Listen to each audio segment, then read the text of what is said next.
matin à tous. C'est bon? Je vous salue. Je veux commencer avant toute chose pour vous bénir dans le précieux nom de Jésus. Partout où je vais, peu importe la ville, le village, peu importe le sexe, l'âge, la race, la tribu qui est devant moi, je veux toujours commencer en vous bénissant dans le précieux nom de Jésus. Il y a assez de choses ici-bas dans ce monde qui veulent vous maudire, qui veulent vous détruire. Le diable est venu pour voler, égorger et détruire. Et c'est certainement pas les médias qui vont vous rappeler que le Seigneur est bon et qu'il est venu pour vous bénir. S'il y a quelqu'un pour vous le rappeler ce matin, ça va être moi.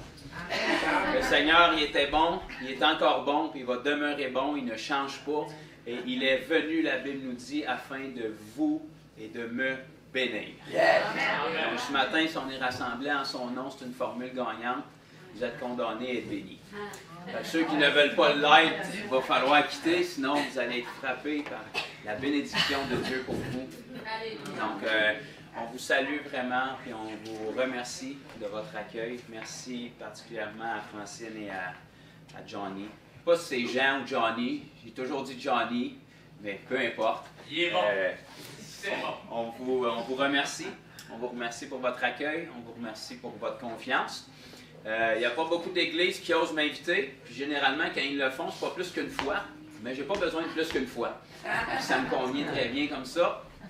Puis je suis conscient que probablement si mon bon ami Jésus, ou l'apôtre Pierre, ou l'apôtre Paul, ou même Jacques, le frère du Seigneur, était encore vivant de nos jours, il ne serait pas accepté dans la majorité des églises chrétiennes non plus. Donc ça ne me stresse pas, puis ça ne m'énerve pas que les gens ne tolèrent pas plus qu'une fois, bien souvent. Tout ce que j'ai besoin, c'est une fois pour apporter la parole. Puis je fais confiance que le Seigneur va faire son travail sur sa parole dans chacune de nos vies. Parce que peu importe où est-ce qu'on en est, peu importe nos défis, peu importe la connaissance qu'on a de Dieu, il y a toujours place à plus. Il y a toujours place à ce que la grâce de Dieu et sa miséricorde nous frappe davantage et nous transforme à son image. À moins qu'on soit déjà parfait, mais bon. Disons que si on regarde dans la parole aujourd'hui, puis c'est un miroir, peut-être que ça va nous révéler certaines choses qui peuvent changer dans nos vies. Puis si on est déjà parfait, bien, que le Seigneur nous exhorte à demeurer dans cet état-là, à son image et à sa ressemblance, à la stature parfaite de Christ. Donc, est-ce qu'il y en a qui ne me connaissent pas du tout, qui ne m'ont jamais vu, qui n'ont jamais... Ah, mon père. Bon. C'est rassurant. Seigneur de pitié. Ben, je m'appelle Jonathan Bouchard. Je suis le fils de mon père, à peu près comme vous, probablement. On a tous un peu le même défi. Mon père Bertrand Bouchard qui est ici, peut-être certains le connaissent plus. J'ai eu l'héritage d'évangéliste tout comme lui. Et j'ai vraiment un cœur pour le Québec. J'ai un cœur pour le monde entier, évidemment. Mais il faut commencer quelque part. Puis moi, c'est le Québec qui m'interpelle. Je sais qu'il y a des gens qui ont besoin du Seigneur partout dans le monde, mais il y a des gens qui ont besoin du Seigneur au Québec. Si tous les missionnaires du Québec s'en vont partout dans le monde, mais qu'il n'y a aucun missionnaire du monde qui vient au Québec, pas besoin d'être fort en mathématiques pour savoir que ça ne roulera pas rond ben. Je pense qu'au Québec, on a une belle terre missionnaire.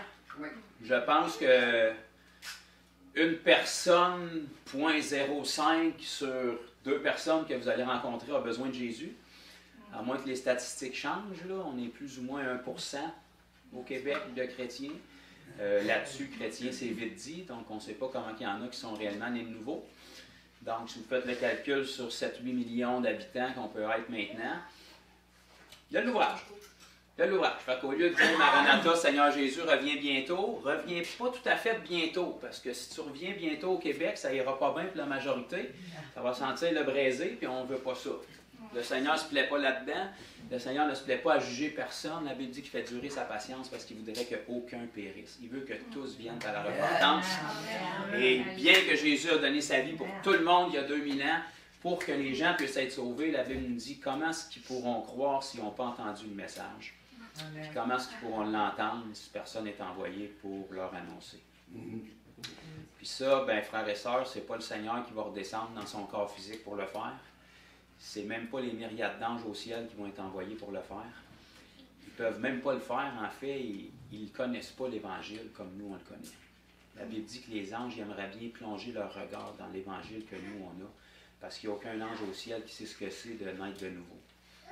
Et nous autres, on l'a vécu. Il n'y a aucun ange au ciel qui a expérimenté la miséricorde de Dieu pour être racheté. Eux sont saints et ils ont toujours été saints. Nous, on était loin de l'être. En tout cas, je parle pour moi. Puis on sait ce que c'est un Dieu qui nous rachète. On peut dire chacun de nous qu'on est des rachetés de l'Éternel. Et c'est pour ça qu'on peut être des témoins de la miséricorde et de la grâce de Dieu, parce qu'on l'a expérimenté et aucun ange aussi n'a expérimenté ça. Et nous, on porte ce témoignage-là. Donc, si on veut que l'État de notre nation, de notre ville, de notre village, de notre communauté, de notre travail, puis rapetisser le cercle au plus petit que vous voulez, si on veut que l'État change, bien, le seul facteur qui peut faire un changement, c'est vous, puis c'est moi. Quand le Seigneur a dit tout est accompli, c'était pas un poème, c'était pas une blague. S'il est allé s'asseoir à droite du Père, c'est pas parce qu'il est paresseux et il veut relaxer, c'est parce que sa partie est faite. Il n'y a rien qu'il peut faire de plus. Ses meurtrissures étaient suffisantes, la dette a été payée suffisamment, sa résurrection était suffisante. Maintenant, il a dit la balle n'est plus dans mon camp, elle est dans vos mains. Partez avec le bâton, avec le message, courez, puis allez faire ce qui doit être fait, puis allez détruire les œuvres du diable, parce que si vous le faites, personne d'autre va le faire. Il n'y a pas d'équipe de renfort qui s'en vienne, il n'y a pas d'équipe d'élite de plus, il n'y a pas de réveil de plus qui va tomber, il n'y a pas de nouvelle Pentecôte qui va retomber. C'est fait, c'est accompli, ça dépend juste si on dit oui Seigneur, je suis disponible, envoie-moi, ou si on trouve des excuses pour ne pas y aller en priant le Seigneur d'envoyer d'autres ouvriers dans la moisson. Mais ça ne fonctionne pas très fort parce qu'il faut toujours prêcher par notre exemple. Donc, je ne vais pas m'emporter de ce niveau-là, je ne voulais pas tomber dans l'évangélisation ce matin, mais tout ça pour dire qu'en tant qu'enfant de Dieu, on a un héritage extraordinaire, puis il ne faut pas s'asseoir sur le mandat qu'on a, parce que autant que ça nous brise le cœur de voir les gens périr, ça brise le cœur de Dieu encore bien davantage. Puis la seule personne qui peut changer cet environnement-là autour de nous, c'est nous. On transporte la solution. On transporte le Seigneur. Nous sommes ses pieds, nous sommes ses mains, nous sommes sa bouche. Si quelqu'un est découragé, la seule personne qui peut l'encourager, c'est Christ en vous. Le Seigneur ne peut pas redescendre du ciel à chaque personne pour leur apparaître. Il a apparu à un homme dans le Nouveau Testament qui s'appelait Paul. Il lui a donné la révélation et Paul l'a partagé en sorte que l'Église primitive l'a reçu, puis nous, on le reçoit aujourd'hui. Donc le Seigneur n'apparaît pas physiquement à chaque personne. Il le fait dans certains cas pour que les gens prennent un message avec cette responsabilité-là puis aillent l'apporter à d'autres. Si on est ici 2000 ans plus tard, au Québec, à Windham, bien loin de Jérusalem, où est-ce que le Seigneur a opéré il y a 2000 ans, c'est parce qu'il y a des hommes et des femmes qui se sont chargés de leur croix et ont porté le message. S'ils se seraient assis dessus, ça n'aurait jamais traversé la Manche. Mais pourtant, ça s'est rendu. Ça, c'est parce qu'il y a des gens qui ont payé du coût de leur vie. Puis si on dit qu'on est le corps de Christ, puis qu'on aime nos frères et sœurs, puis qu'on aime le Seigneur, on ne peut pas prendre tout ce qu'eux ont fait, tous les efforts qui ont été faits, tous les sacrifices qui ont été faits, puis maintenant, 2000 ans plus tard, s'asseoir dessus, puis dire, ben, on va attendre le bateau de sauvetage, puis nous autres, on est corrects parce qu'on est safe. Si personne n'avait fait le pas de venir vers vous un jour pour que vous soyez sauvés, vous ne le seriez pas safe aujourd'hui. Fait que le minimum qu'on peut faire, c'est de le faire pour quelqu'un d'autre. Amen. Donc, je sais que c'est bien populaire aujourd'hui de parler des mauvaises nouvelles puis d'être dans l'agonie, mais j'ai aucune mauvaise nouvelle à vous donner. Je viens vous annoncer des bonnes nouvelles. Le Seigneur est bon. Le Seigneur, il n'a pas pogné le COVID, il n'est pas dans le variant numéro 12 avec un nom de Dieu grec puis une maladie d'animal par-dessus. Il va très bien, il est toujours assis sur son trône, il est toujours vivant, il fait encore des miracles. Il y a encore des gens qui viennent à l'Évangile. Quand Jésus a dit la moisson est prête, elle était prête il y a 2000 ans, elle est encore prête aujourd'hui. Par contre, pour savoir qu'elle est prête, il faut y aller dans la moisson. Donc, si on reste bien cocooné entre nous ici, quand on est bien, on est collé, puis on chante des louanges, c'est merveilleux, mais ce n'est pas ici qu'on va sauver des hommes. Donc, les hommes sont dans la moisson, dans le champ, donc il faut aller les récolter, puis il faut aller les cueillir. Et puis, quand on est là, bien, on se rend compte que le Seigneur est encore fidèle, il est encore vivant. Puis quand il a dit « Je serai avec vous tous les jours jusqu'à la fin du monde », c'est encore valable. Si tu veux savoir qu'il est avec toi encore aujourd'hui, bien, il faut que tu ailles le solliciter. Le Seigneur n'a pas peur qu'on y mette de la pression, il n'a pas peur qu'on y mette un challenge, il n'a pas peur qu'on se lance dans le vide, il n'a pas peur qu'on lui dise « Seigneur, si tu n'interviens pas, j'aurai l'air d'un fou devant l'inconverti qui est devant moi, mais en revanche, si tu interviens, ça se peut qu'il soit sauvé. » Il n'a pas peur de ce genre de pression-là. En fait, lui, il appelle ça de la foi. C'est tout ce qu'il demande. Je le sais que vous ne vous sentez pas capable, je le sais que vous avez toutes les incapacités possibles, je sais que vous avez toutes les excuses. Moïse les a toutes données avant vous il y a longtemps, puis ça n'a pas passé. Fait que, vos échecs, vos erreurs, vos faiblesses, vos lacunes, ils étaient déjà calculés dans l'équation quand le Seigneur est allé vous chercher, parce que, dans le fond, il ne s'appuyait jamais sur vos capacités, il s'est toujours appuyé sur les siennes. Il fait exprès pour choisir des gens qui se pensent incapables pour être sûr que la gloire lui revienne. Donc, si vous avez des faiblesses, vous êtes un candidat numéro 1. Si vous ne savez pas bien parler, si vous bégayez, si toutes les excuses, c'est parfait. Le Seigneur a besoin de vous. Puis, en plus de ça, vous êtes son équipe d'élite. En fait, vous êtes l'équipe qui a choisi pour gagner la coupe. Parce que là, on est pas mal proche de la coupe, là. On travaille sur 2000 ans qui a été construit par nos prédécesseurs. Puis si vous regardez où est-ce que le monde s'en va, puis l'accélération qui est en train de se produire, même si on ne connaît pas le jour et l'heure, je pense qu'on a une bonne idée de la saison qu'on est dedans. Si le diable met bouché double, c'est parce qu'il a peur de quelque chose. Nous, on sait exactement c'est quoi, puis lui, il sait très bien c'est quoi aussi, mais la majorité du monde ne le savent pas. Mais on devrait saisir cette opportunité-là pour réaliser si le royaume des ténèbres est troublé comme ça, il est excité comme ça, puis essaie d'accélérer son agenda comme ça, c'est parce qu'on transporte quelque chose qui a vraiment peur qu'on se mette à manifester. Ça, la Bible nous en parle, ça dit que la création toute entière soupire après la manifestation des fils et des filles de Dieu. Puis l'enfer en entier tremble en espérant que les fils et les filles de Dieu ne vont pas se manifester.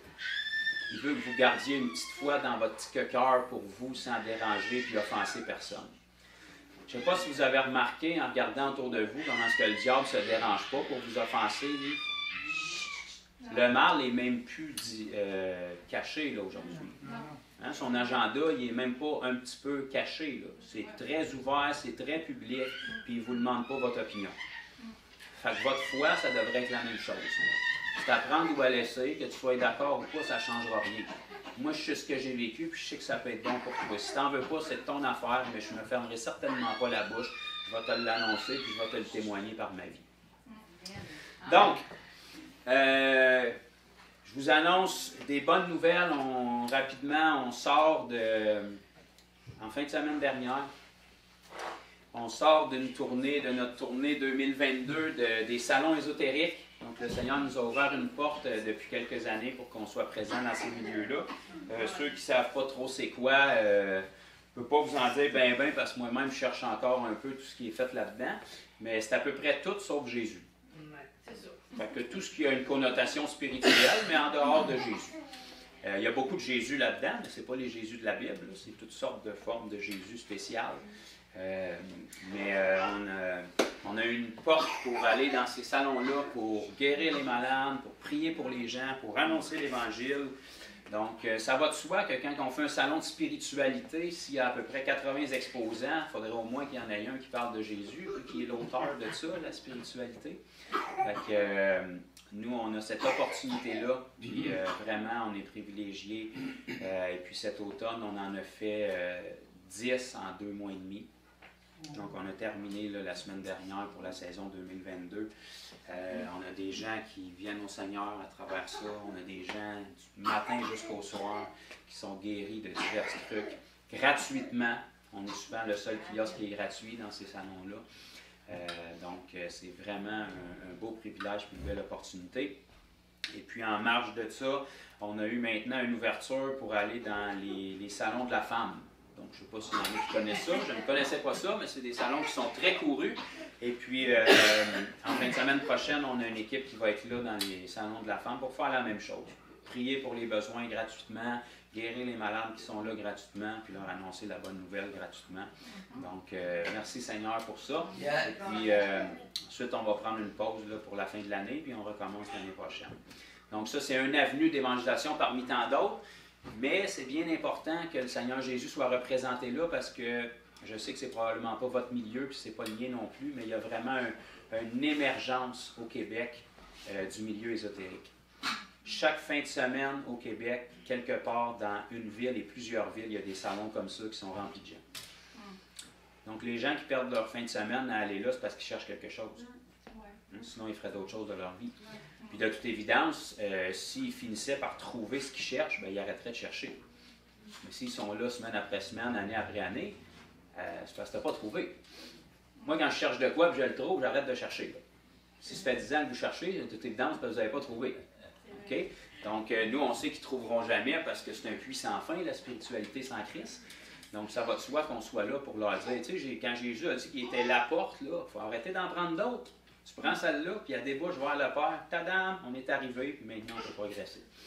Donc, merci Dieu pour tout ce qui a été fait. Puis, je voulais juste vous partager ça pour vous encourager que ces choses-là, c'est certainement pas une nouvelle qui vont vous aviser de ça, mais le Seigneur est bien à l'œuvre, il est bien vivant. Et puis, il fait encore des miracles, beaucoup de miracles. J'ai dit beaucoup de miracles. Je vais répéter beaucoup de miracles. Puis, tous ceux qui écoutent, c'est le temps de vous désabonner si vous n'aimez pas ça. Le Seigneur fait encore des miracles. Puis, tous ceux qui ont des esprits religieux qui vont dire, le plus important, mon frère, c'est pas les miracles, c'est le salut. Tout à fait, mais il n'y aura jamais de salut sans miracle. Le salut en soi est un miracle. Donc, tous ceux qui ont focusé sur le salut, ils n'en ont pas de salut, parce qu'ils ne prennent pas les outils que le Seigneur leur donne. Si le Seigneur Jésus lui-même avait besoin de miracles pour avoir l'écoute et l'attention des foules, si vous voulez y aller, pas de miracle, j'ai juste une chose à vous dire, bonne chance. Je vais vous attendre, puis quand vous avez envie de pleurer sur mon épaule, je vais être là pour vous consoler. Mais si vous n'avez pas de miracle, vous n'aurez pas l'attention du monde. Soyez conscients que si le peuple de Dieu ne marche pas dans le surnaturel, puis ne fait pas de miracle, ceux qui servent le diable sont capables d'en faire eux autres, puis ils vont séduire le monde. Fait que si le Seigneur est plus puissant que le diable, puis le diable est capable de séduire avec des forces spirituelles occultes, je pense qu'il faudrait qu'on commence à se réveiller, puis être capable de démontrer au monde que notre Seigneur... Si le diable est encore capable, 2000 ans après, de faire du surnaturel, à combien plus forte raison le Seigneur Jésus devrait le Amen. Donc, j'avais pensé vous parler à partir de la Bible ce matin. C'est-tu encore permis ici? C'est correct?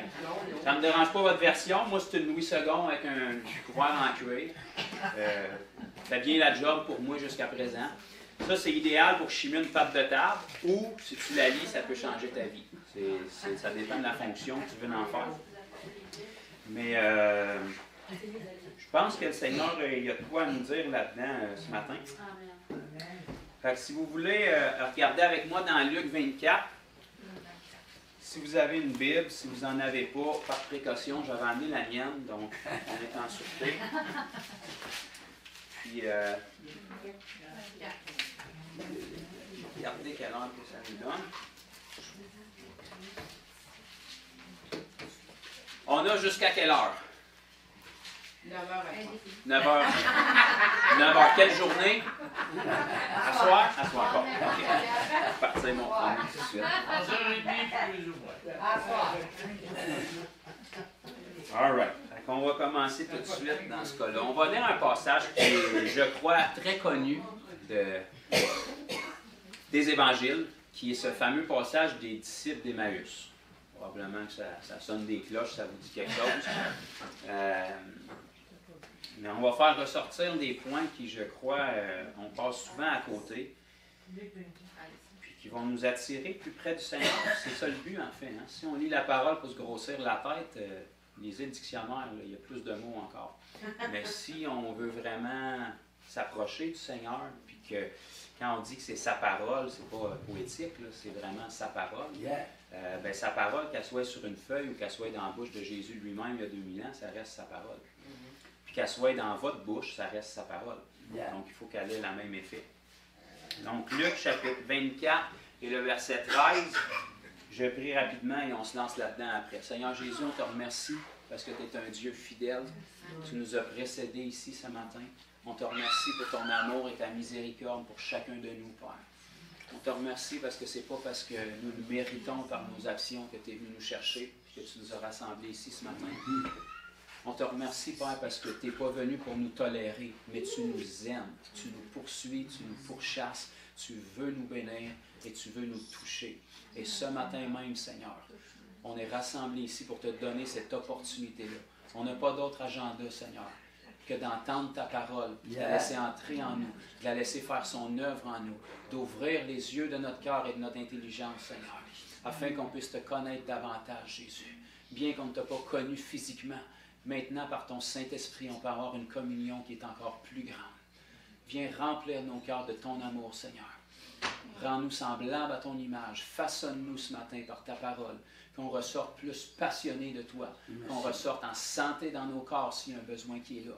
Qu'on ressorte restauré dans nos émotions s'il y a quelque chose qui est troublé à ce niveau-là. Afin qu'on puisse devenir une source de bénédiction pour ce monde troublé qui est autour de nous, Seigneur. Dans le puissant nom de Jésus. Amen. All right, c'est parti. Luc, chapitre 24 et le verset 13. Et voici ce même jour. Là, on rattrape l'histoire. Jésus est ressuscité. Okay? Il a déjà vaincu le diable à la croix. Il l'a livré publiquement en spectacle. Il est ressuscité dans son corps glorieux. Puis là, on est rendu à ce moment-là. Ce même jour, 2 disciples allaient à un village nommé Emmaüs, éloigné de Jérusalem de 60 stades. Ils s'entretenaient de tout ce qui s'était passé. Donc, tout ce qui s'était passé, c'était la vie de Jésus, tous les miracles, tous les disciples que ça a fait, puis, bien évidemment, sa crucifixion injustifiée, sa mort et sa résurrection, qu'eux n'étaient pas au courant encore. Pendant qu'ils parlaient et discutaient, Jésus s'approcha et fit route avec eux. Voyez-vous qu'ici, c'est l'intention du Seigneur. Là. Il n'était pas en train d'invoquer le Seigneur, c'est le Seigneur qui a décidé de s'approcher d'eux. Pendant qu'ils parlaient et discutaient, Jésus s'approcha et fit route avec eux. Mais leurs yeux étaient empêchés de le reconnaître. Il leur dit, ça c'est Jésus, là, il leur dit, « De quoi vous entretenez-vous en marchant pour que vous soyez tout tristes? » Je pense que Jésus était au courant de quoi qu'il parlait. Hein? Mettons que Jésus est le Père éternel, le Dieu véritable, et qui sait tout. Je pense qu'il était bien au courant quelle discussion que les disciples étaient en train d'avoir. Apparaît-il que quand Dieu a demandé à Adam et Ève, où êtes-vous quand il est descendu dans le jardin, d'après moi, il y avait une petite idée, il était où? Qu'il y avait rien que 2 êtres humains sur la planète, qui étaient confinés dans un jardin. D'après moi, Dieu savait il était où. Mais Dieu, l'idée, c'est qu'il veut engager une conversation puis une relation avec nous. C'est Dieu qui a initié ça. Okay? Donc, Dieu en Jésus, c'est le même Dieu. Donc, il y avait encore ce même cœur-là. Il est allé vers eux et puis il a trouvé quelque chose pour engager la conversation avec eux. De quoi vous entretenez-vous en marchant pour que vous soyez tout triste? Donc, premièrement, il a remarqué qu'il était triste, puis il leur a posé une question parce qu'il voulait une réponse. L'un d'eux, nommé Cléopas, Seigneur pour mes parents qui n'ont pas nommé comme ça, lui répondit, « Es-tu le seul qui séjournant à Jérusalem ne sache pas ce qu'il est arrivé ces jours-ci? » Et il ne le reconnaissait vraiment pas. Il avait pris un autre aspect. « Quoi? » leur dit-il. Donc, voyez-vous, là, Jésus, je pense qu'il était bien au courant de ce qui venait de se passer. C'est lui-même qui avait été crucifié. Là. Mais il jouait le jeu pareil. Là. Ils lui répondirent, « Ce qui est arrivé au sujet de Jésus de Nazareth, qui était un prophète puissant. » Remarquez qu'ils n'ont pas dit le Fils de Dieu, le Dieu véritable. Donc, jusqu'à présent, eux autres, ils voyaient que c'était un prophète puissant, en œuvre et en parole devant Dieu et devant tout le peuple. OK? Fait que l'idée d'une petite foi dans notre cœur, là, on oublie ça avec Jésus. Là. C'était assez visible, son histoire. Là. Devant Dieu et devant tout le peuple. Et comment les principaux sacrificateurs et nos magistrats l'ont livré pour le faire condamner à mort et l'ont crucifié. Nous espérions que ce serait lui qui délivrerait Israël. Donc ici, c'est un verbe qui est au passé. Ça veut dire qu'ils pensent qu'ils ont manqué le coup. On avait bien espoir qu'il venait pour nous sauver, mais de toute évidence, c'était pas tout à fait ça. Mais avec tout cela, voici le 3e jour que ces choses se sont passées. Il est vrai que quelques femmes d'entre nous nous ont fort étonnés, s'étant rendues de grand matin au sépulcre et n'ayant pas trouvé son corps, elles sont venues dire que des anges leur sont apparus et ont annoncé qu'il était vivant. Mais on peut comprendre dans leurs propos que la parole des femmes n'avait peut-être pas une grande valeur pour eux autres. Tu sais, on dit, bon, on a entendu dire que certaines femmes qui ont trouvé le tombeau vide, mais ça vaut ce que ça vaut. Quelques-uns de ceux qui étaient avec nous sont allés au sépulcre et ils ont trouvé les choses comme les femmes l'avaient dit, mais lui, ils ne l'ont point vu. Alors Jésus leur dit, « Ô homme sans intelligence, et dont le cœur est lent à croire tout ce qu'ont dit les prophètes. Ne fallait-il pas que le Christ souffrit ces choses et qu'il entrât dans sa gloire? Et commençant par Moïse et par tous les prophètes, et il n'y avait aucun secret concernant Jésus dans l'Ancien Testament. Ce n'était pas une surprise pour personne. Ça fait longtemps que ça avait été annoncé à partir de Moïse et tous les prophètes. Il leur expliqua dans toutes les Écritures ce qui le concernait. Lorsqu'ils furent près du village où ils allaient, regardez bien ça, c'est très important, là on parle de Jésus, il parut vouloir aller plus loin. Si la Bible nous dit « il parut vouloir », c'est parce que ce n'était pas vraiment son intention.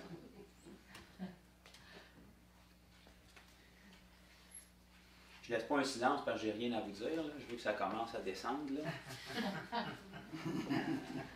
Jésus se présente à eux autres sous une autre forme. Il s'en va leur poser des questions inutiles dont ils savaient déjà la réponse, juste pour engager la conversation avec eux. Pourquoi il leur a demandé la question? C'est parce qu'il voulait savoir leurs opinions et leurs versions. Okay? De la même manière que quand Jésus était vivant avant sa résurrection, il a dit « Qu'est-ce que les gens disent que je suis? » Il était bien au courant.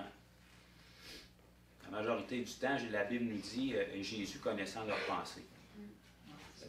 Ça ne l'énervait pas. Pourtant, il a quand même demandé à ses disciples « Qui que les gens disent que je suis? » Quand ils ont épuisé toutes les options, là, il a rétréci ça, il a dit « Et puis vous, qui dites-vous que je suis? » Il savait très bien ce que les apôtres pensaient de lui. Mais il voulait quand même leur poser les questions pour entendre les réponses qui venaient de leur bouche, pour les engager dans le processus. Et puis là, Jésus, il fait route avec eux. Il vient d'essayer de leur ouvrir l'intelligence pour leur dire « Hey, les boys, il serait le temps d'allumer. Là. Ça fait comme 1500 ans là, que les livres saints annoncent clairement que je vais venir. Je suis l'accomplissement de ces prophéties-là. Je pars de Moïse avec tous les prophètes pour vous dire que je suis l'accomplissement de ça. » Puis là, rendu au village, il parut vouloir aller plus loin. Mais ce n'était pas pantoute ça son intention. Il prenait son temps en voulant continuer sa route dans l'espoir que quelqu'un allumerait et il dirait « Peux-tu rester avec nous autres, s'il te plaît? » Parce que c'est ça qu'il veut. Son intention première, c'était de rester. Mais il n'est pas resté. Il parut vouloir aller plus loin. Pourquoi? Parce que Dieu ne veut pas se forcer. Il veut être bienvenu, il veut être désiré, puis il veut être invité. C'est un Dieu qui est comme ça. C'est un Dieu qui est comme ça. C'est un Dieu qui arrive subitement, mais qui part très lentement. Pourquoi? Parce qu'il a hâte d'être avec vous. Mais il n'a pas hâte de vous quitter. Dans l'Ancien Testament, quand sa puissance descendait, pow! Mais remarquez, quand que le peuple d'Israël était désobéissant, sa puissance se retirait avec regret. Sa gloire sortait du temple avec regret. Genre, pouvez-vous changer d'idée que je puisse rester? Puis il leur laisse le temps, puis il leur laisse le temps. Ici, Jésus lui a apparu tout d'un coup, puis a engagé la conversation avec eux autres. Mais là, il a fait semblant de continuer sa route tranquillement. Peut-être qu'il marchait bien tranquillement. Il regardait. Puis là, regardez bien qu'est-ce qu'ils ont dit. Mais ils le pressèrent en disant « Reste avec nous. » Là, Jésus, dans son cœur, il a fait « Ah, ben, ouais, ben, OK. C'est juste ça qu'il attendait. » Son désir et sa volonté première, c'était de rester. Mais il n'a pas démontré qu'il voulait rester. Il attendait un engagement et une réponse de ses disciples pour dire « Je veux être avec des gens qui me désirent. » Pourquoi? Parce que si tu valorises la présence de Christ, tu vas le faire détourner de sa route pour obtenir ce que tu veux. De la même manière qu'il y a des non-juifs dans les évangiles qui ne faisaient pas partie de l'Alliance, qui ont réussi à changer l'idée de Jésus pour obtenir le miracle. Pourtant, Jésus était venu pour le peuple juif, mais quand ils l'ont pressé et qu'ils n'ont pas accepté non comme réponse, ils ont eu le miracle. Jusqu'au point de dire, oui, mais les petits chiens mangent les graines qui tombent de la table. Là, le Seigneur a dit, là, ça fait, je ne peux pas cracher là-dessus. Là, ça, il y a trop de foi là-dedans. Là. Même si elle ne fait pas partie de l'Alliance, même si je ne suis pas venu pour elle, cette femme-là qui vient de Syrophénicie a manifesté de la foi, puis même si elle n'est pas juive, je n'ai pas le choix de l'exaucer. Elle n'a pas accepté non comme réponse. Je ne le mérite peut-être pas, je ne fais pas partie de l'Alliance, ce n'est pas mon temps, tu n'es pas venu pour moi, mais ça reste que tu es bon. Puis la bonté ne peut pas cracher sur de la foi. Fait que je vais rester accroché jusqu'à temps que je l'ai. Je vais t'achaler jusqu'à temps que je l'ai. Je sais que c'est en dehors des lois, c'est en dehors des limites, mais il y a une loi qui prévaut. Tu es un Dieu qui est bon, tu es miséricordieux, tu fais grâce et tu ne cracheras pas sur de la foi. Ce même Dieu-là, il n'a pas changé. Ancien Testament, Nouveau Testament, la petite feuille bien mince qui sépare les deux, qui bouleverse tout le monde, c'est le même Dieu. Okay? C'est rien que l'alliance qui change, mais c'est le même Dieu. Okay? Puis là, Jésus, il a eu ce qu'il voulait. Reste avec nous. Parfait. C'est juste ça que j'attendais. Là, j'ai un OK de votre part, j'ai un désir de votre part. Ça prouve que la conversation qu'on vient d'avoir, même si elle est un peu raide et qu'il nous a mis en pleine face en commençant par ô homme sans intelligence, mais quand tu sais que c'est la parole de Dieu puis que ça parle à ton cœur, même si c'est raide, tu veux l'entendre encore. Parce qu'à un moment donné, ça suffit de se faire flatter dans le sens du poil, parce que tu vas avoir un poil bien lisse, mais tu vas être sur la route de la perdition, un poil bien lisse. À un moment donné, il faut que quelqu'un te défripe et te décoiffe et te dise hey, il faut allumer là. OK? C'est mieux de te faire secouer un peu et de te faire ramener dans la vérité que de te faire flatter dans l'erreur et être sur la route de la perdition. Parce que ça, c'est une route qui est très, très large. Le Seigneur, il corrige ceux qui l'aiment. Il corrige dans l'amour. Mais c'est sûr que quand il corrige, il faut que ça froisse, il faut que ça dépeigne. Okay? Donc là, il le pressèrent en disant « Reste avec nous, car le soir approche. » Donc, ils ont trouvé une excuse, puis le Seigneur, il n'en avait pas besoin tant que ça. Il voulait juste le « Reste avec nous. » Ils ont dit « Reste avec nous. » Commence à faire noir, là, tu sais. C'est toujours bien pas continuer ta route. Et regardez bien, car le soir approche, car le jour est sur son déclin. Il entra pour rester avec eux. Et regardez bien la première chose qu'ils ont faite quand il est rentré pour rester avec eux, pendant qu'ils étaient à table avec eux. Donc là, ils n'étaient pas juste assis à table pour jaser. Là. Quand ça nous parle qu'ils étaient à table, c'est parce qu'ils se sont installés pour manger. Et bien que Dieu est le Dieu de l'univers, il y a quelque chose qui a toujours fait partie de la culture des êtres humains, et Dieu a conçu ça comme ça, c'est que le temps des repas est très, très, très important, au-delà de la nourriture physique, pour un contact intime et relationnel. Dans la tradition juive, c'était extrêmement important, le temps des repas. C'était là où la famille se réunissait, c'était là où des liens étaient tissés. Et encore aujourd'hui, même dans le monde séculier qui ne connaissent pas du tout le Seigneur, c'est autour des repas que des rencontres se font, c'est autour des repas que des alliances se font, c'est autour des repas que des relations débutent, c'est autour des repas que des grosses décisions sont prises, c'est autour des repas que des contrats sont signés, parce qu'il y a quelque chose qui fait que lorsqu'on mange ensemble et on discute, on connecte avec le cœur de l'autre personne. Et c'est la première chose que le Seigneur a fait quand il est resté avec eux. Il s'en foutait de la nourriture, il était dans son corps ressuscité. Il a mangé avec eux autres, il a mangé avec ses disciples, il est passé au travers du mur après pour partir, puis la nourriture est passée avec. Demandez-moi pas de vous l'expliquer, je ne peux pas comprendre, mais dans son corps glorifié, il pouvait faire ça, mais il l'a fait pareil. Et il a pris un repas avec eux parce qu'il y avait quelque chose d'intime dans la tradition juive pour apprendre à connaître l'autre personne puis à connecter cœur à cœur. Même dans le monde qui nous attend, mais que le Seigneur ait jugé la planète après 7 ans de tribulation, avant qu'on rentre dans le millénium, il a préparé un repas avec nous autres. Amen. Même dans nos corps glorifiés. Et Johnny dit « Amen ». Même dans nos corps glorifiés, on va manger, puis on a même un menu dans les Isaïe de ce qu'on va manger. C'est-tu extraordinaire? C'est pas parce que nos corps glorifiés ont nécessairement besoin de nourriture, c'est parce que Dieu sait qu'autour d'un repas, il y a des choses qui se tissent. Pourquoi, après un mariage, il y a toujours un repas de mariage? Parce qu'il y a quelque chose qui se tisse là. Pourquoi, après les noces de l'agneau au ciel, il va y avoir un repas? Parce qu'il y a quelque chose qui se tisse là. Même si c'est physique pour nos corps en ce moment, au-delà de ça, il y a quelque chose qui allège. Ça n'a pas de langage, ça n'a pas d'âge, ça n'a pas de sexe. Il y a quelque chose qui fait que les cœurs se rouvrent, que les relations connectent ensemble. Et c'est ça que le Seigneur veut avec nous. Et c'est ça qu'il voulait ici avec ses disciples. Pourquoi, parmi toutes les pratiques qu'il aurait pu inculquer à l'Église pour qu'on se souvienne de lui, il a décidé de le faire par un repas?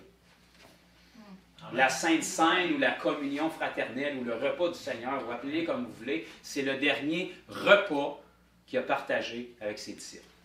Il aurait pu faire un feu, il aurait pu, je sais pas, faire une danse, il aurait pu faire une libation.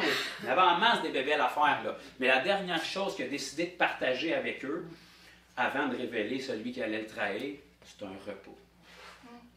Parce qu'ils étaient ensemble. Ils ont connecté, puis c'était les dernières paroles qu'il allait leur donner concrètement de son vivant, avant d'être saisi et d'être livré. C'était le dernier temps de qualité qu'il avait avec ses disciples, puis il a décidé de le faire avec un repas. Puis il a décidé d'utiliser ce symbole-là physique.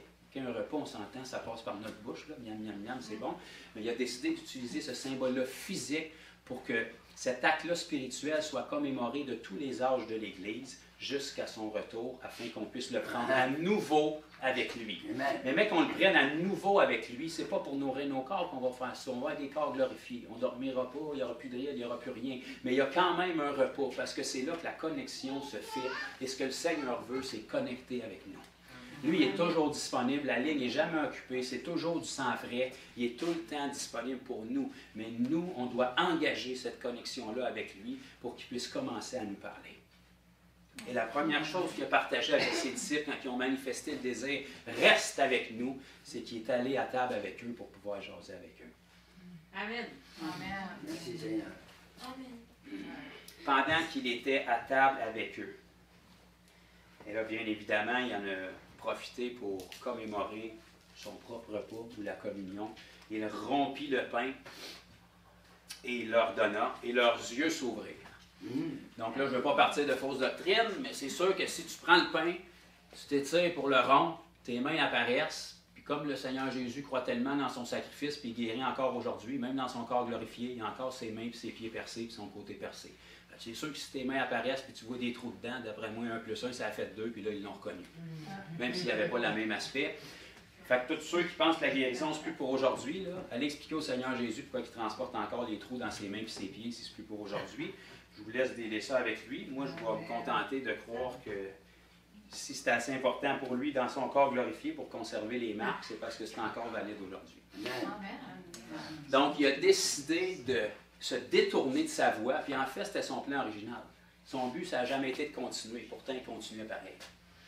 Il y a un paquet d'affaires qui se passent sur la planète que ce n'est pas du tout la volonté de Dieu, mais pour que Dieu se détourne de sa voie pour accomplir ce qu'il voudrait accomplir, il faut qu'on l'engage, il faut qu'on connecte avec lui, il faut qu'on fasse notre demande, il faut qu'on l'implore, il faut qu'on fasse quelque chose pour qu'il se sente bienvenu, pour qu'il sente qu'on a un intérêt, pour qu'il sente qu'on est disponible, pour qu'il puisse faire quelque chose. Parce que souvenez-vous que la terre, là, il ne l'a pas donnée au diable, il l'a donnée à l'homme. Soyez féconds, multipliez-vous, dominez sur elle et assujettissez-la. La terre est sous le contrôle ici de l'homme. Bien évidemment, l'homme l'a donné au diable, donc c'est pour ça qu'il est devenu Dieu de ce monde. Mais pour que Dieu puisse agir ici-bas sur terre à nouveau, puis faire quelque chose, il doit passer par les hommes. De la même manière que pour que le diable fasse quoi que ce soit ici-bas sur terre, il doit passer par des hommes. Il n'est pas omniscient, il n'est pas omniprésent, il n'est pas omnipotent. C'est pas un Dieu, le diable. Il est Dieu avec un petit dé de ce monde. Mais s'il est devenu Dieu de ce monde, ça veut dire qu'il y avait quelqu'un qui était Dieu de ce monde avant lui. Ça, c'était vous, c'était nous. Dieu avec un petit dé. Adam et Ève avaient la domination sur tout ce que Dieu avait créé, jusqu'à ce qu'ils remettent cette domination-là au diable. À partir de ce moment-là, c'est pour ça que Paul va nous dire le Dieu de ce monde. Dans le livre de Corinthiens, il les a aveuglés. Là, il fait référence au diable. Donc, pour que Dieu puisse faire sa volonté ici-bas, ça y prend quelqu'un, un véhicule à travers qui il peut passer, qui a l'autorité sur terre pour que sa volonté puisse s'accomplir. Donc, il faut qu'on se mette disponible. De toute façon, vous allez être disponible soit pour Christ ou soit pour le diable. Mais vous êtes sous l'influence d'une des deux forces. Okay? Les gens veulent être libres. Je ne veux pas de religion, je veux être libre. Tu n'as jamais été libre et tu ne le seras jamais. Tu es esclave de Christ ou esclave du diable. Il y a deux forces spirituelles qui contrôlent le monde physique. La terre, ce n'est pas toi qui l'as pondu, c'est pas toi qui la garde en place. Là. Tu ne contrôles rien. Là. Tu penses que tu as le contrôle, mais tu ne vas pas plus loin que sur le bout de ton nez. Là. Tu ne contrôles absolument rien. Là. Il y a des forces spirituelles derrière, ou tu es esclave de l'un, ou tu es esclave de l'autre. Mais tu es esclave dans tous les cas. Tu es esclave d'un maître qui est un tyran qui veut te détruire et détruire la vie des gens autour de toi en t'utilisant pour les détruire, ou tu vas être esclave de Christ qui a un joug doux et un fardeau léger. Tu fais ton choix. Mais tu es esclave d'une force spirituelle dans tous les cas. Parce que le monde spirituel était là avant nous, puis tout le monde physique a été créé par du spirituel. Donc, le Seigneur, ce qu'il veut, c'est qu'on se remette sous son esclavage, qui n'est pas négatif, là, comme on peut penser. Un esclave qui appartient à son maître. Donc, quand ton maître est extraordinaire et pourvoit tous tes besoins, c'est un bon esclavage. Ce n'est pas de la tyrannie. Tu te décharges de toutes tes responsabilités parce que c'est ton maître qui prend soin de toi. Donc, ce Jésus-là, il voulait connecter avec ses disciples, mais il a fallu que ses disciples le fassent détourner de sa route. Il attendait leur corps, il attendait leur OK. Il attendait leur intention qui disait « On veut encore parler avec toi. Tu nous intéresses, tu es intéressant. Même si tu nous as corrigés, tu nous as assommés, il y a quelque chose qui nous a interpellés. » Puis on ne prendra pas le temps de le lire, mais si on continuerait à lire le chapitre, à un moment donné, ils vont dire, quand ils l'ont reconnu, ils vont dire, est-ce que notre cœur ne brûlait pas au-dedans de nous quand il nous parlait des livres saints. Il y a quelque chose qui s'est allumé en eux. Remarquez qu'assis dans une synagogue à écouter les scribes et les pharisiens, il n'y a pas grand cœur qui s'allumait là, même s'ils connaissaient les livres par cœur. Les démons étaient dans les premières rangées en avant depuis des années. Il n'y a pas personne qui était dépeigné, il n'y a personne qui criait là. Pourtant, aussitôt que Jésus rentrait dans la synagogue, il lisait exactement les mêmes livres de la loi, puis tout d'un coup, les démons faisaient des crises. Il était bien confortable de se faire lire les livres de la loi 52 semaines par année, tout le reste du temps. Mais aussitôt que Jésus est arrivé pour lire la même chose, là, la température a monté, puis les démons ont commencé à se manifester. C'est inconfortable. Fait que ce Dieu-là désire qu'on l'initie, qu'on l'engage. C'est pour ça que dans l'Ancien Testament, il dit dans Jérémie 33:3, « Invoque-moi et je te répondrai. » Le Seigneur, ce n'est pas un stress de te répondre. Là, ton besoin, ça ne l'énerve pas. Tu essaies d'y mettre de la pression, là, ça ne le dépeigne pas d'un brin, il ne verse pas une larme de sueur, à rien de ça. Parle-en de mettre de la pression, parle-en à Élie dans l'Ancien Testament. Lui avait compris ce principe-là. 850 faux prophètes contre un, ça part bien mal. Essaie d'y aller mollo, là, parce que si tu manques ton coup, c'est ta tête qui décolle. Là. Non, c'est pas assez que ça soit 850 contre un, m'a provoqué puis m'a fait fâcher en plus. Essayez plus fort, d'après moi, votre Dieu est en vacances, d'après moi, il est trop occupé, essayez donc, mettez donc de l'eau là-dessus. Tu sais, c'est pas assez d'en avoir 850 contre un, t'es fait frustrer en plus, t'es niaises, t'insultes leur Dieu, puis tu lui dis, rajoutez donc de l'eau sur mon offrande, moi, c'est trop facile comme ça, là.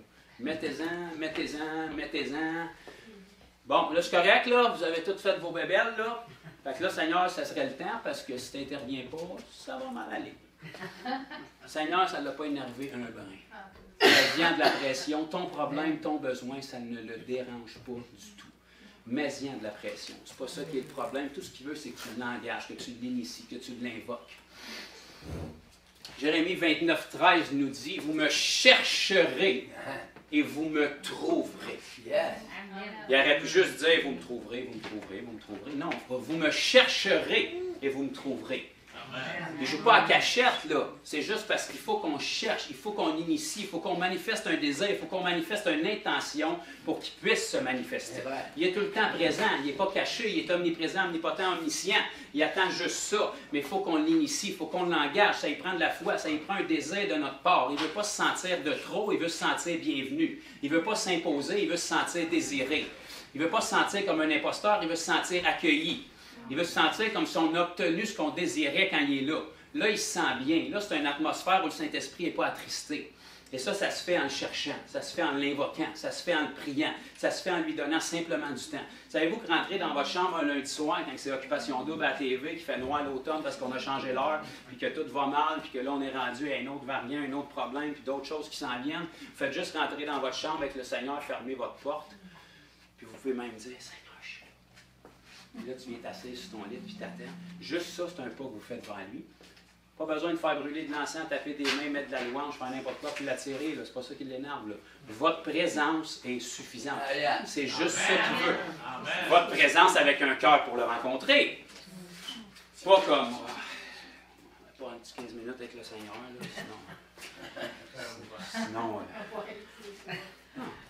Vas-y pas, ça ne donne rien de fiable si tu veux comme ça. Si ton cœur n'est pas là, fais d'autres choses. On fait les choses par conviction. Tout ce qui n'est pas le fruit d'une conviction est péché. Tu ne veux pas être avec le Seigneur, il ne donne pas du temps que tu ne veux pas. Il veut passer du temps avec ceux qui le veulent. Mais il dit, quand tu pries, rentre dans ta chambre, ferme la porte, rentre dans ton char, rentre dans ton sol, rentre dans ta toilette. Je m'en fous où c'est que tu rentres. Rentre quelque part, ferme la porte. Juste le temps de dire, Seigneur, je vais être avec toi. C'est juste ça qu'il veut. Depuis que tu es levé un matin, qui te regarde piétiner, puis qui attend juste ce temps-là de qualité, où est-ce qu'il va pouvoir faire? Là, j'ai son cœur. Tu sais, tu peux passer ta journée avec ta femme sans réellement être en communion avec elle. Faire l'épicerie avec, tu peux voyager avec. C'est correct, c'est du temps que tu passes ensemble, mais il n'y aura pas un gros cœur à cœur qui est là parce qu'on est distrait dans plein d'autres choses.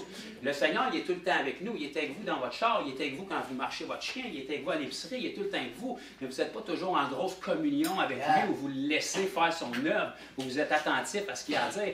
Il faut du temps qu'on met à part où est-ce qu'on fait juste connecter. Ça, vous n'avez pas de simagrée à faire, il connaît votre cœur. Ce temps-là, je te le donne, Seigneur. Clic, on éteint tout, même pas de Bible qui joue, même pas de louange, juste le silence. Puis Seigneur, j'engage la conversation avec toi. Reste avec nous, Seigneur. C'est juste ce qu'il a besoin. Là, il commence à faire son œuvre sur vous. Pourquoi? Parce qu'il a le droit de le faire. Vous lui avez donné le OK.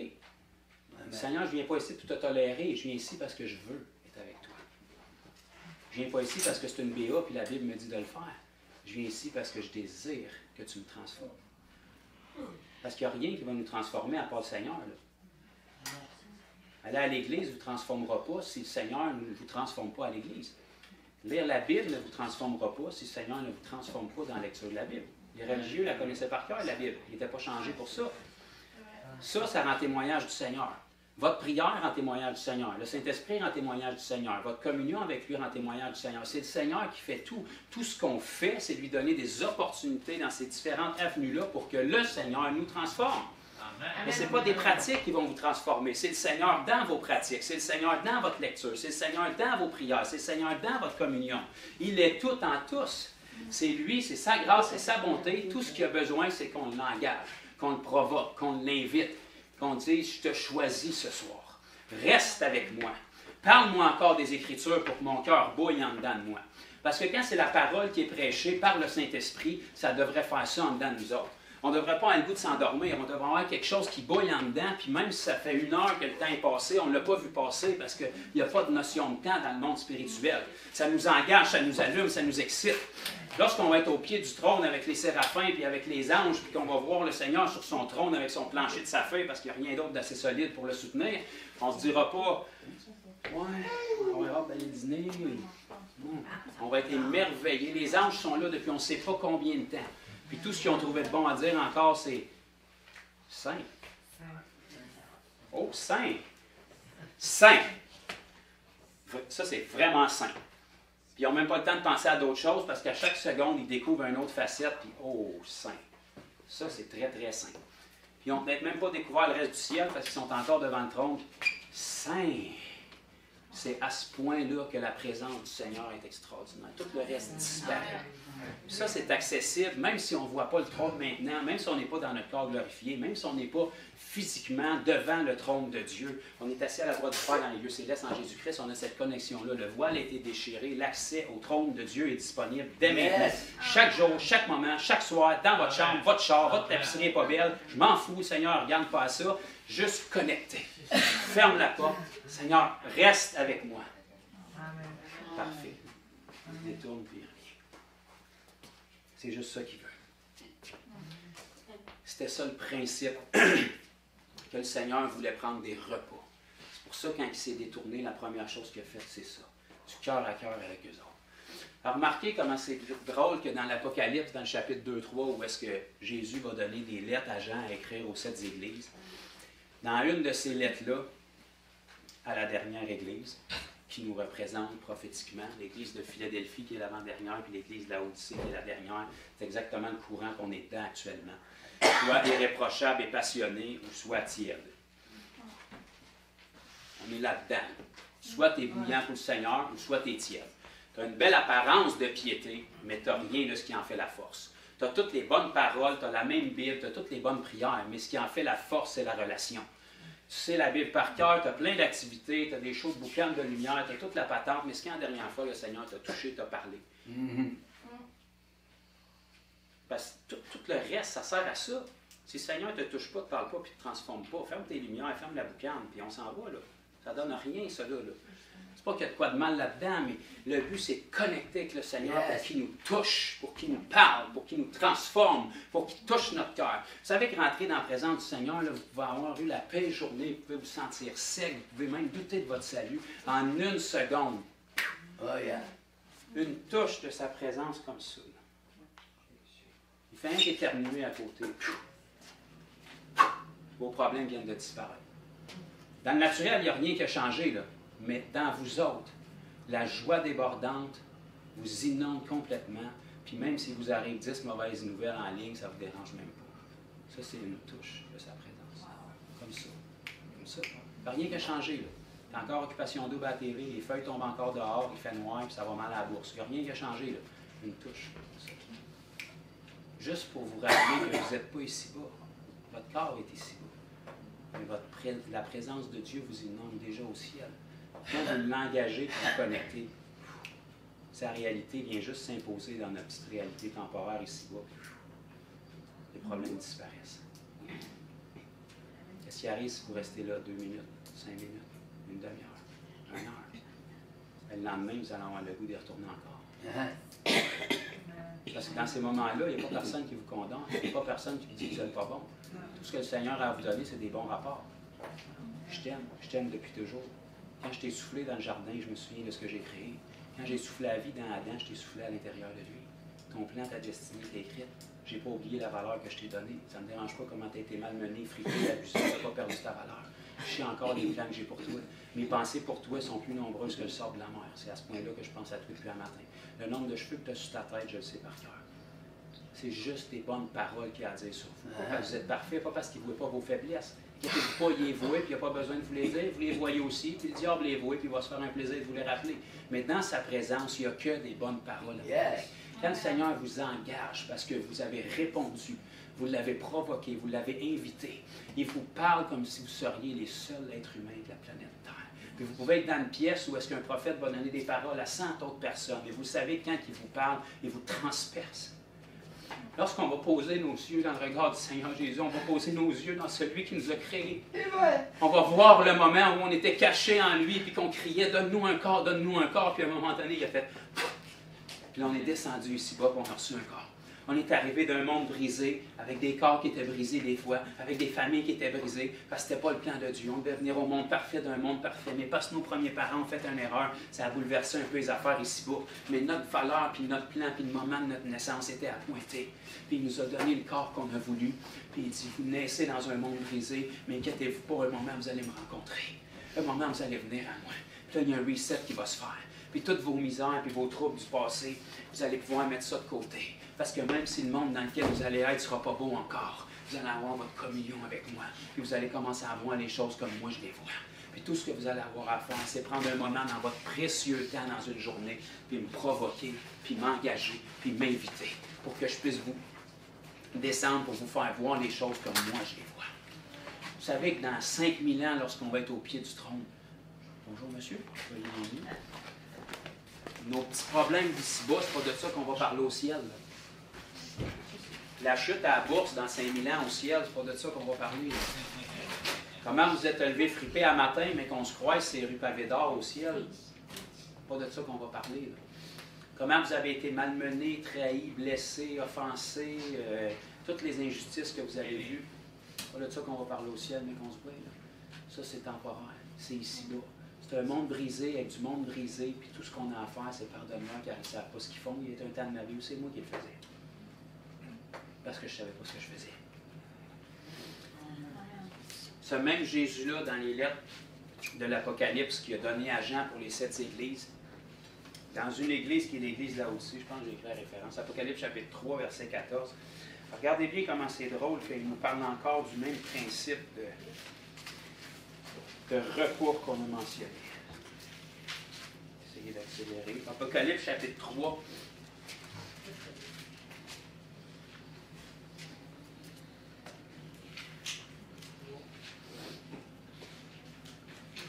On va aller direct au verset 20 là, pour accélérer. Je veux juste vous faire ressortir le même principe. Quand les gens, les disciples d'Emmaüs ont provoqué Jésus et l'ont invité à rester, quand il est resté, la première chose qu'il a fait, c'est qu'il a mangé avec eux.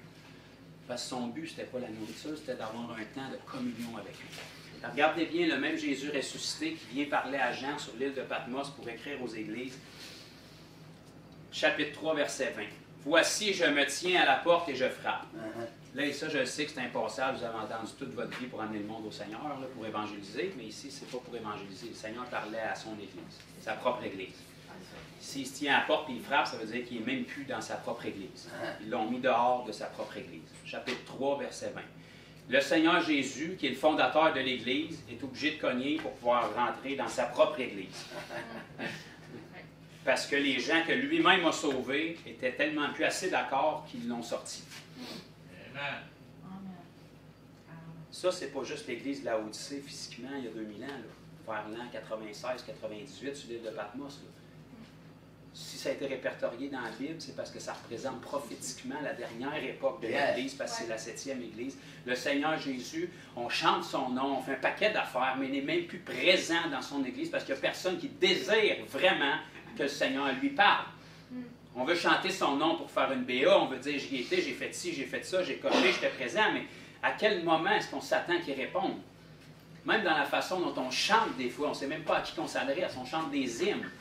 Tu loues le Seigneur, tu adores le Seigneur, parle-lui au Seigneur. Il faut que ça soit personnel.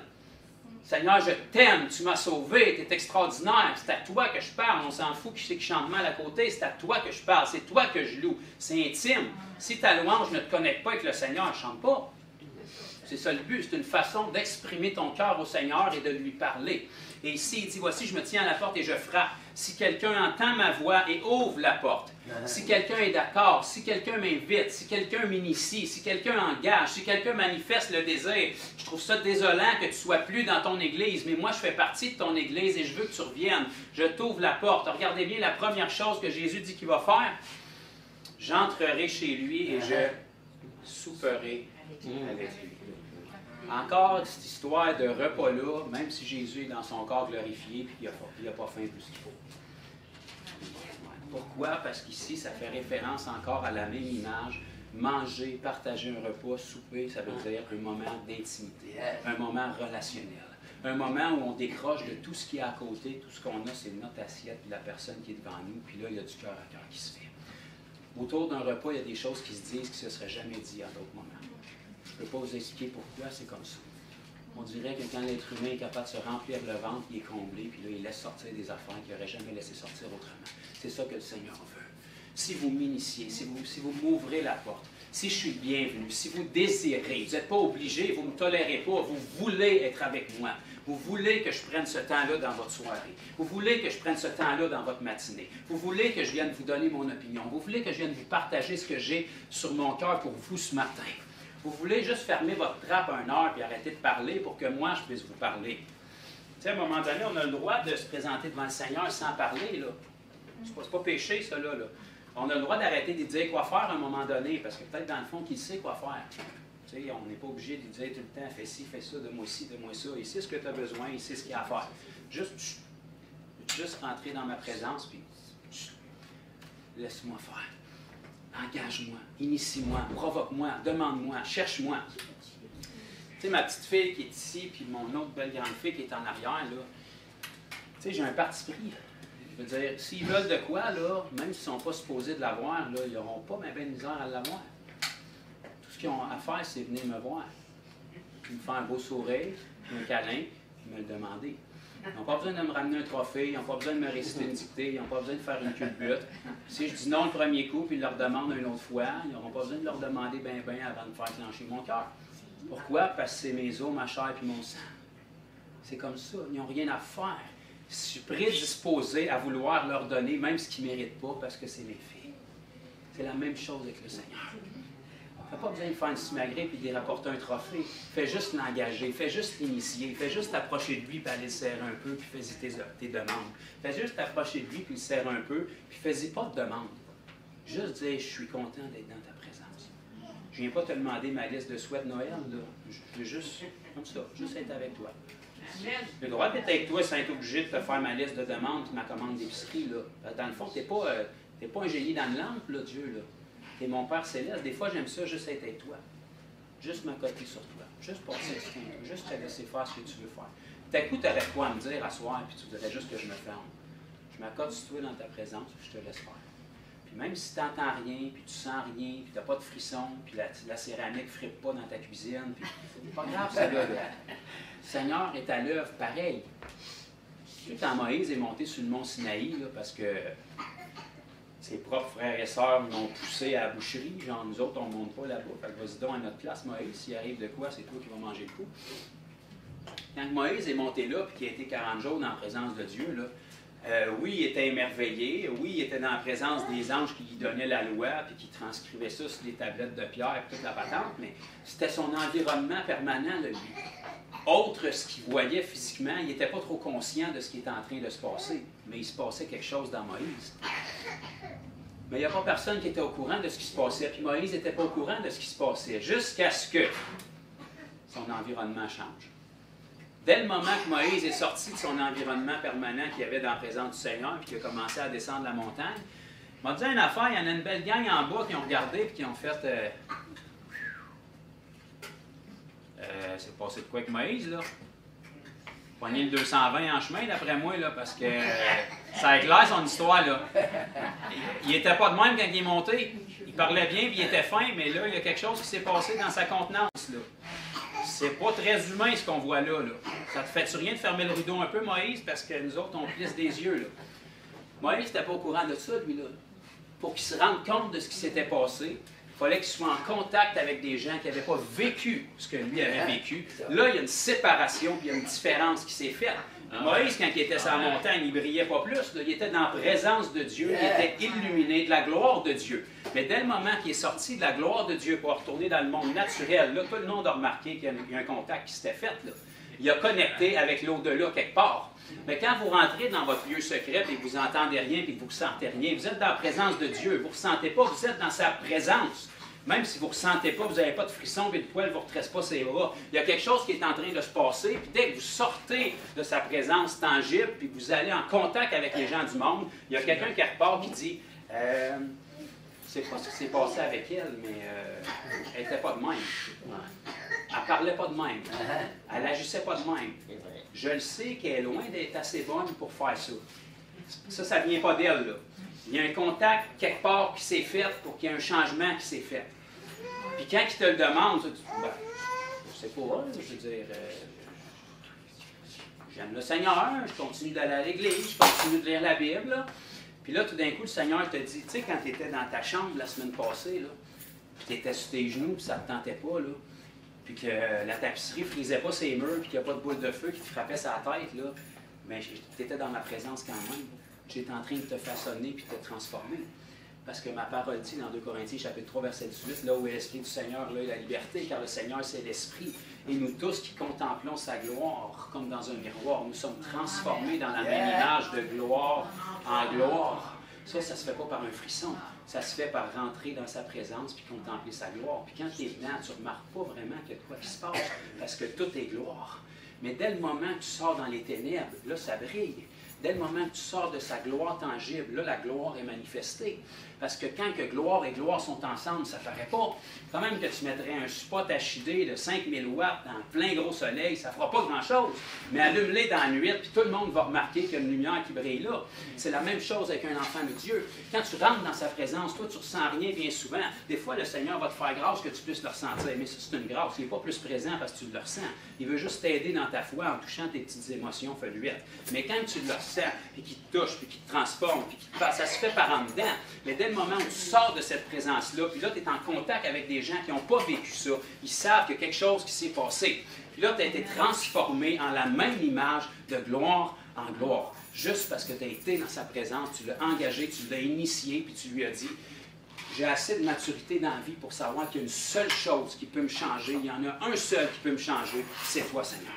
C'est pas mes efforts, c'est pas ma bonté, c'est même pas le pasteur, c'est pas le meilleur des messages, c'est pas connaître ça par cœur, bien que c'est bon de la connaître. C'est toi dans ta parole, c'est toi dans le pasteur, c'est toi dans la prière, c'est toi dans mon lit, dans ma chambre, c'est toi, Seigneur, qui peut me changer. Fait que si je veux changer, ce que je vais faire, c'est initier vers toi, te retenir, te dire reste avec moi, puis moi rester avec toi fidèlement, puis te donner du temps. Même si j'entends rien, même si je sens rien, il y a une transformation qui se fait. Puis là, les gens vont vous voir, puis ils vont commencer à dire qu'est-ce qui s'est passé? À quelle conférence tu es allé, puis quel transfert d'onction tu as eu, parce que tu n'étais pas comme ça. Je suis allé à la conférence de Jésus. J'ai eu le transfert de Jésus. Puis tu peux l'avoir aussi. Juste dire que je ne suis pas disponible, je rappellerai, je n'ai pas de problème avec ça. C'est ce que ce Jésus-là désire avec nous. Jacques, le frère du Seigneur, je vais terminer là-dessus. Jacques, le frère du Seigneur, a dit quelque chose dans le chapitre 4 et le verset 8, si ma mémoire est bonne. Il a dit « Approchez-vous de moi, et je m'approcherai de vous. Naturellement, Jacques n'est pas en train de dire approchez-vous de Jacques, là. Il est en train de dire, Dieu dit, approchez-vous de moi et je m'approcherai de vous. Ça, c'est le Nouveau Testament, Nouvelle Alliance. Jacques, c'était le frère du Seigneur qui le persécutait jusqu'à temps qu'il décide de réaliser que s'il est ressuscité, de toute évidence, il avait raison, il s'est converti, puis il est devenu un des piliers de l'Église de Jérusalem. Il leur disait, Nouvelle Alliance, Nouveau Testament, après la Pentecôte, approchez-vous de moi et je m'approcherai de vous. Il faut qu'on l'initie. Le Seigneur est toujours prêt, il est toujours disponible, mais il ne fera rien lui-même. Il va toujours aller en réponse à ce que nous, on engage et on initie avec lui.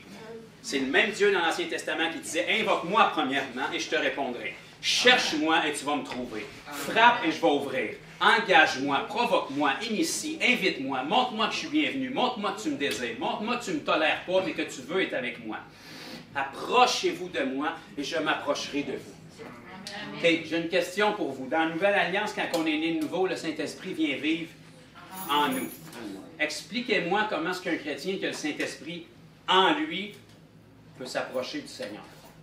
Je veux dire, tu ne peux pas même être plus proche de quelqu'un que de l'avoir en toi. Pourtant, Jacques, sous l'inspiration du Saint-Esprit, va exhorter les églises en leur disant « Approchez-vous de moi et je m'approcherai de vous. » Ça veut dire que même avec le Saint-Esprit en toi, tu peux être loin du Seigneur. Pas parce que le Seigneur a bougé, parce que entre le Saint-Esprit qui est dans ton esprit, puis ton corps physique qui te transporte, il y a un élément entre les deux qui s'appelle ton âme et ta chair.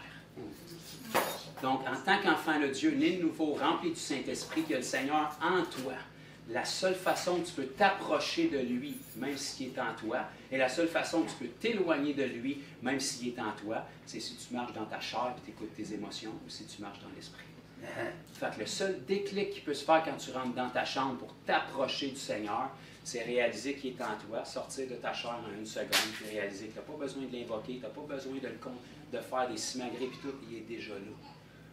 Tu fais juste réaliser qu'il est en toi, tu relâches de la foi sur cette vérité-là, puis dès le moment que tu relâches de la foi, la grâce de Dieu peut tomber, puis sa présence peut se manifester, puis il peut commencer à transformer.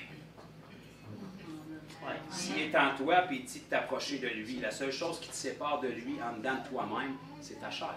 On est divisé entre nous-mêmes. L'esprit veut une chose, puis notre chair veut d'autres choses. Parce que même si on a été sauvé, on a encore notre chair. On ne marche plus selon la chair, par la grâce de Dieu. Ça, c'est votre décision, puis la mienne. Mais on a l'esprit en nous qui veut une chose, puis lui, il ne peut pas être plus près de nous. Il a écrit ses lois sur notre cœur. Il est venu vivre en nous. C'était son plan depuis le début. Le tabernacle dans le désert, le beau temple de Salomon, le temple que Néhémie et Esdras ont bâti par après, ça, c'était des mesures forfaitaires. C'était temporaire. Ça l'accommodait, mais ce n'était pas ça qu'il voulait. Ce qui était précieux pour lui, c'était que tout ça puisse passer à un moment donné pour qu'il puisse revenir vivre en nous. Quand les disciples ont dit à Jésus, regarde le temple, regarde les belles pierres, les belles constructions. C'est vrai que c'était beau, c'est extraordinaire la quantité d'or qu'il y avait là-dedans, les draperies, puis tout. Il y avait beaucoup de travail là-dedans. Jésus a dit, ben, ça va tout être détruit. Ça ne l'a pas énervé, ça n'a pas, pas de valeur pour lui. Là. Au ciel, les rues sont pavées d'or, puis les portes, ils font ça en perles. C'est pas ça qui l'énerve, là. Pas en tout. Au contraire, par exemple, ce qui a de la valeur, dans tout l'univers. Hey, faites juste penser au soleil. C'est une étoile phénoménale, une puissance décuplée. C'est une parmi tant d'autres qu'il a créée. Puis le soleil pâlit à la splendeur de Christ. Je sais que vous ne comprenez pas que moi non plus, là, mais c'est ça pareil. Mais que Jésus revienne à la fin des tribulations, les deux hommes les plus puissants de la planète qui ont fait trembler le monde pendant 3 ans et demi, l'Antéchrist et le faux prophète, il n'y a pas d'histoire de combat là. L'éclat de son avènement et le souffle de sa bouche.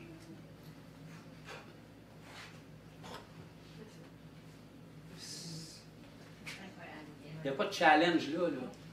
Il n'y a pas de provocation là. Il n'y a même pas de défi là. Toutes les forces de l'enfer réunies. Là. C'est l'autorité que vous avez en vous, c'est l'autorité que j'ai en moi. C'est le Dieu avec lequel on peut engager cette communion-là, imparfait comme on l'est dans notre chair, parce qu'il nous a rendus parfaits, puis on est caché en lui. Puis c'est pour ça qu'on l'approche dans le nom de Jésus, parce que c'est au nom de Jésus qu'on se présente. Dans nos propres capacités, on est incapable de se présenter devant lui parce qu'on n'est pas parfait dans notre chair. Mais notre identité vient plus de notre chair, elle vient de notre esprit qui est scellé en Christ et on s'approche et on fait nos demandes au nom de Jésus. Et sa justice parfaite, elle a un accès légal auprès du Père. C'est lui qui a inauguré une route, c'est lui qui a versé le sang, c'est lui qui est notre avocat, c'est lui qui plaide constamment en notre faveur. C'est par sa grâce qu'on a été racheté. C'est lui qui nous rachète, qui nous rachète, qui nous rachète constamment, puis qui nous donne une voix auprès du Père, parce qu'à travers lui qui est parfait, il y a un accès légal. On se présente au Père au nom de Jésus. Là, c'est Jésus qui est présenté, donc on a un accès. Le voile est déchiré. Première affaire qui a été faite quand Jésus a rendu l'âme, le voile a déchiré de haut jusqu'en bas. Je vais dire une affaire, si vous avez étudié la loi de Moïse, c'était pas qu'un petit voile. C'était du voile. Mais ça a déchiré, ça n'a pas niaisé. Parce que le Seigneur, il n'y a pas de misère avec ça. Ce qui vous séparait de ma présence est enlevé. Cette présence-là qui était tellement sainte que dans l'Ancien Testament, quand un nommé Uri touchait la boîte en bois, il tomberait raide mort. Ceux qui ont déjà lu ça, là, ils voulaient bien faire, le gars. L'arche a canté, il s'est dit, ça transporte la présence de l'Éternel. Il ne faut pas que ça plante, il a voulu la retenir. Pow! Raide mort. Dieu est saint, c'est pas une joke, puis toi, tu ne l'es pas. Ce même Dieu-là, maintenant, il vit. Puis vous ne mourrez pas. Ça veut dire qu'il y a un échange qui s'est fait quelque part pour que vous soyez sanctifiés au point de pouvoir le transporter. Parce qu'on n'est pas meilleur qu'Uri, là. Je veux dire, si lui, la présence de Dieu l'a éliminé, puis nous, la présence de Dieu nous fortifie, c'est parce qu'on a réellement été sanctifiés au point qu'on peut transporter le Seigneur. Tout ce que ce Dieu-là attend de nous. Tu sais, lui, il y a 24 heures sur 24, 7 jours sur 7, il n'y en a même pas de temps dans sa dimension. Il est en dehors du temps. Pour créer le temps, il faut que tu sois en dehors. Il n'y a pas de temps pour lui. C'est pour ça que la Bible nous dit avec lui, un jour est comme 1000 ans est comme un jour. Ça n'a pas d'importance. Donc, lui, il est disponible en tout temps et il parcourt la terre pour trouver un de ses enfants qui a un intérêt pour lui puis qui est prêt à lui dire « Moi, je pourrais-tu être avec toi ce soir? On pourrait-tu avoir un 15 minutes ensemble? » Puis le lendemain, c'est rendu une demi-heure ensemble. Puis le lendemain, c'est rendu 1 heure ensemble. Puis le lendemain, tu n'essaies plus de trouver du temps pour Dieu dans ta journée, tu essaies de trouver du temps de ta journée dans le temps de Dieu. C'est comme tu n'essaies plus de trouver un temps pour Dieu dans ton horaire, tu essaies de trouver un temps pour ton horaire dans Dieu, parce que tu veux juste tout le temps être avec lui. Je sais que je pourrais bien faire un petit peu de lavage, puis ramasser les toiles d'araignée, parce que là, j'ai trop de temps avec Dieu cette semaine, je suis trop avec lui. Tu sais, fait que les priorités changent. Le Seigneur est tellement bon. Puis quand on se voit transformer de gloire en gloire, on réalise que ouais, il y avait de l'ouvrage à faire finalement. Puis j'aime mieux ce que je vois aujourd'hui que ce que je voyais hier. Puis on va dire une affaire, tout le monde qui t'entoure aime beaucoup mieux ce qu'il voit aujourd'hui que ce qu'il voyait hier. Fait que le mieux que je peux faire par amour pour Dieu et pour mon prochain, puis tout ton prochain est là, puis il dit oui, vas-y dans la présence de Dieu, tu as besoin d'être changé. Bien, tu réalises que c'est bon. C'est bon sa présence. C'est bon. C'est pas un poème, c'est pas parce que la Bible le dit. Sa présence est bonne. C'est un bon Dieu. C'est un Dieu qui a pris le temps de manger avec Abraham avant d'aller détruire Sodome et Gomorrhe, puis qui n'a pas été capable de garder le secret. Il a regardé ses anges, puis il a dit, je ne peux pas aller faire ça sans en parler à Abraham. Il est tellement important. Un Dieu qui tient tout dans ses mains. Là. Les myriades d'anges qu'il y a, Abraham, juste parce qu'il avait la foi, je ne peux pas y cacher ce que je vais faire. Je suis obligé d'y dévoiler. Un Dieu qui a tout créé, il n'a pas besoin de manger. Il descend et il mange de la nourriture physique avec Abraham. Puis ses anges, ils font pareil. Il dit, je ne peux pas aller détruire Sodome et Gomorrhe sans y en parler. Allez faire votre job, là, les anges, mais moi, il faut que j'explique ce qui va se passer. L'intérêt qu'il y avait pour Abraham, qui avait de loin une alliance moins bonne que ce que vous avez aujourd'hui. La Bible nous dit que Jean-Baptiste était le plus grand de tous les prophètes. C'était le dernier, il n'a fait aucun miracle. Pourquoi il était le plus grand? Parce que tous les autres ont dit le Messie s'en vient, puis Jean-Baptiste a dit il est là. Son message était plus grand que tous les autres. Jésus a dit le plus petit dans le royaume de Dieu est plus grand que Jean-Baptiste, puis Jean-Baptiste est le plus grand de tous. Ça, c'est vous, puis c'est moi. Je sais que dans le miroir, ça ne vous dit pas ça quand vous vous regardez, là, mais ce n'est pas dans le miroir de même, il faut que vous regardez, c'est dans ce miroir-là. Là, on est transformé de gloire en gloire. Là, on réalise on est qui. Là, on réalise que donner du temps à Dieu, ça lui plaît à lui encore bien plus qu'à nous. Je ne peux pas vous l'expliquer, puis je ne comprends pas moi non plus, mais il se plaît dans votre présence. La majorité d'entre vous, vous ne vous plaisez même pas dans votre présence, mais lui se plaît dans votre présence. Il n'est pas irrité, il ne fait pas des techniques de méditation pour vous tolérer, il se plaît et il se complaît dans votre présence. Dans tout ce qu'il y a à faire dans l'univers, c'est ça qu'il aime le plus. Fait qu'il attend ardemment qu'on lui donne un peu de notre présence. Parce que quand on lui donne un peu de notre présence, lui il nous donne la plénitude de la sienne. Ça nous transforme, ça nous excite, ça développe une relation. Puis plus tu y goûtes, plus tu en veux. Puis plus tu en veux, plus tu en obtiens. Vous savez, avec Dieu, on n'obtiendra jamais plus que ce qu'on désire avoir. Il va nous donner ce qu'on veut. Plus on en veut, plus on va en avoir. Puis plus vous en avez, plus les gens autour de vous vont désirer que vous en ayez encore plus. Parce que c'est tous eux autres qui en bénéficient. Quand Moïse a ressorti avec la face comme un light drive, c'est tout le peuple qui en a bénéficié. C'est la même chose pour nous aujourd'hui. C'est ça que le Seigneur voulait nous dire aujourd'hui. Je n'ai jamais terminé, je vais juste arrêter. Si on se revoit un autre moment,